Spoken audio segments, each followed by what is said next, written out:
ఈ మూవీ గురించి ఏం చెప్తారు మేడం? ఆరాధనకి డెఫినెట్ గా ధీటుగా ఇంకా ఎక్కువ స్టాండర్డ్స్ ఎలా అనిపించింది అండి? కార్తీ గారు వచ్చారు కదా, మీకు ఎలా అనిపించింది? హీరో ఎంట్రీ అయ్యారు కదా. సో అది వసూలు అవ్వలేదు అన్న ఫీలింగ్ నుంచి వసూలు అయిపోయి అనుకోని ఉంటే కొడేసుకున్నాం 250 రూపాయలు పెట్టన్నట్టు. నేను ఈ సినిమాకి ఆడవాళ్లలో ఉండే ఒక చిన్న ఎమోషనల్ దౌర్బల్యం ఉంటుంది. మాకు ఏంటంటే ఏదైనా జరిగినప్పుడు అబ్బా మేము ఏం చేయలేము, మా వల్ల కాదు, మాకు ఒక అబ్బాయి సపోర్ట్ కావాలి, మాస్కులిన్ కాదు.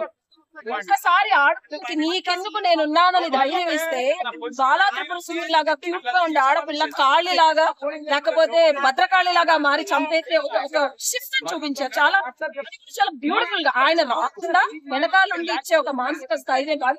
కంపల్సరీ ఆ మూవీ తెలుగు ఎస్పెషల్లీ కొంచెం ఇంట్రోవర్ట్స్ నాలాగా ఉంటారు ఆడపిల్లలు, బయటకి రాని వాళ్ళు కాలం నుంచి ఇప్పటికీ కాలంతో తీసుకొచ్చారు కదా మేడం. ఏం మెసేజ్ ఉంటది మేడం దీని మధ్యలో? నేను ఆది మానవుల నుంచి మనం ఇప్పుడు రెగ్యులర్ మోడర్న్ పీపుల్ మర్చిపోయింది ఏంటంటే శత్రువుని మనకి ఇబ్బంది పెడితే చంపేయాలి, కొట్టేయాలి. ఆది మానవులు అలా చేస్తాం. మనం బాగా ఎడ్యుకేట్ అయిపోయాం, మనం క్షమించేసి దయతో వదిలేస్తున్నాం అని మనం లీగల్ సిస్టమ్ క్రియేట్ చేసుకున్నాం కదా. అది చెయ్యట్లేదు మనం. ఆది మానవులే గ్రేట్. అసలు అప్పట్లోనే ప్రేమలు, దయా, క్షమాగుణం ఉంది. అది మళ్ళీ ఈ కాలానికి నేర్పించడానికి మరో రకంగా చెప్పారు.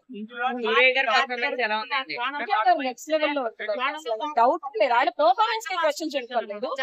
మేకింగ్ డెలివరీ అనేది చాలా చాలా బాగుంది. సో స్టార్టింగ్ లో నెగటివ్స్ తెచ్చుకున్న పాజిటివ్ వైపు తీసుకెళ్తారు మేడం. అసలు నెగటివ్ అనేది కొంతవరకు వస్తున్నాయి. అది సినిమా చూడనంత వరకు రావచ్చు.